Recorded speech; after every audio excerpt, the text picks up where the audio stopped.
Hi, I'm Heidi Hall with Tennessean.com, and with me today is Rasheedat Fetuga. She's the founder of Gideon's Army, Grassroots Army for Children. That's a children's advocacy group based here in Nashville. Welcome. Thank you for having me. So today we're going to talk about something that's a little bit difficult, Trayvon Martin case. I wanted to invite you this morning because, first of all, you had the rally on Sunday night near the Capitol, well attended, 250 people on a spur-of-the-moment invitation to express their displeasure with the ruling on the Trayvon Martin case with George Zimmerman. And so what I wanted to ask you is, why do you think that a case in Sanford, Florida has had such far-reaching interests and implications throughout this country, including here in Nashville? Thank you. I believe that there are a few things going on here. Number one, the Trayvon Martin case brings up a lot of unspoken racial issues, the racial divide that we have here in this country. For a lot of Black Americans, it kind of resurfaces old wounds, and then it also brings up some of the perceptions that some white Americans have and the stereotypes that they have around Black people, especially Black boys. Around the case specifically, a lot of people feel that Trayvon Martin was profiled, that he was followed, and that he was shot. And because of his age, because he was still a child in our eyes, it's caused a lot of pain because we grieve every time we see any of our children who are slain, regardless of who does the killing. Now, neither of us are lawyers. You're a teacher by trade. I'm a journalist, but so some of the case was difficult to understand, but we've heard that jurors have said their hands were tied by the jury instructions, by some of the things that happened during the trial. But do you think that the underlying issue in this was race or not?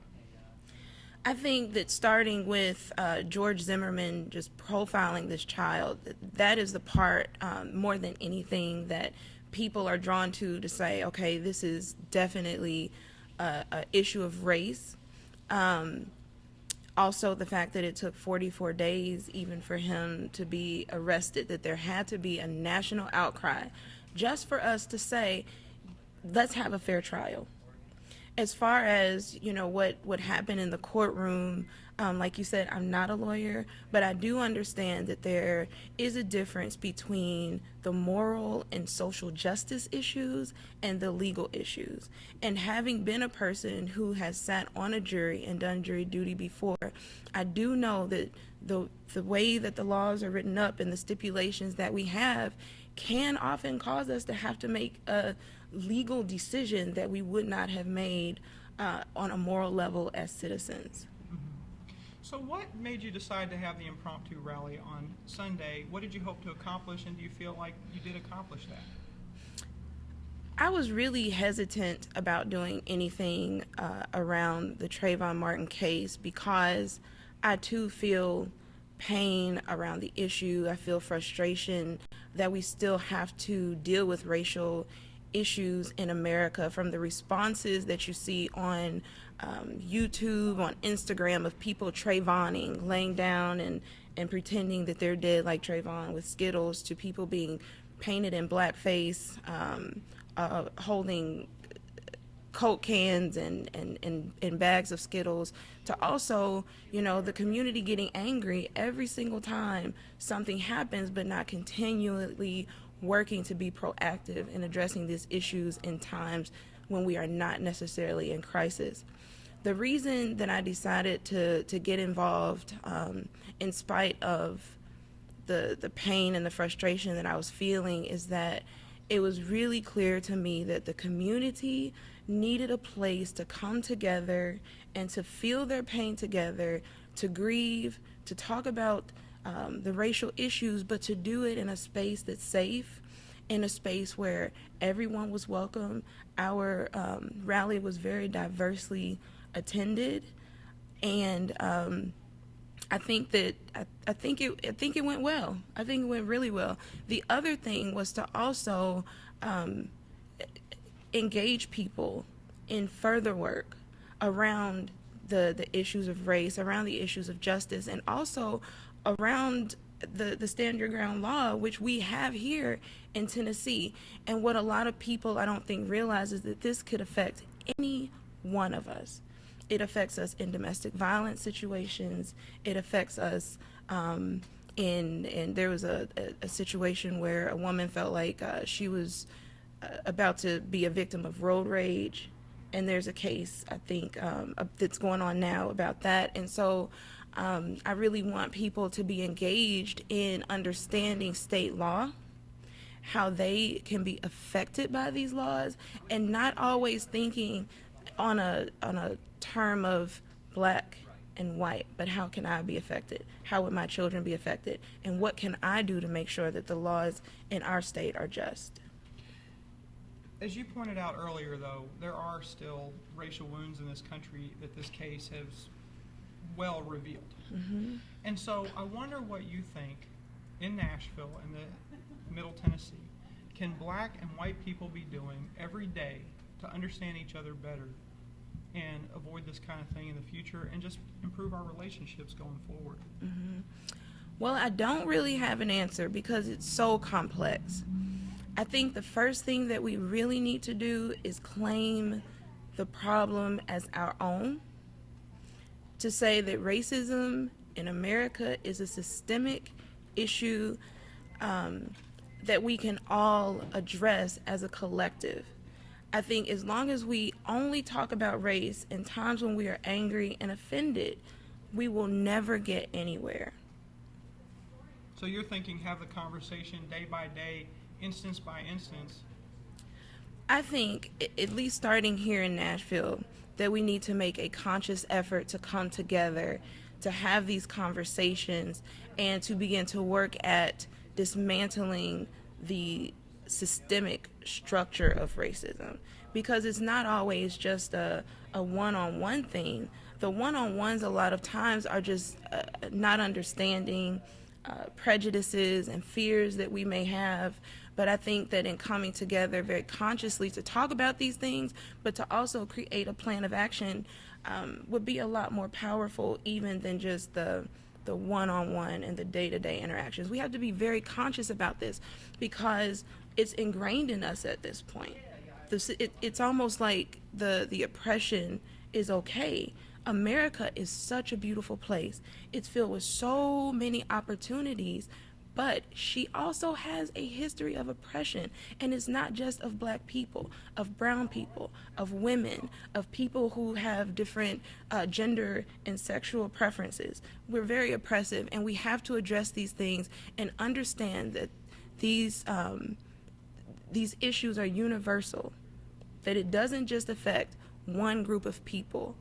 And when we understand that, we'll be able to get so much further with the other issues that are important to us. Let's switch a little bit and talk about Gideon's Army, your group that you founded. Could you tell me a little bit about the name and what its mission is?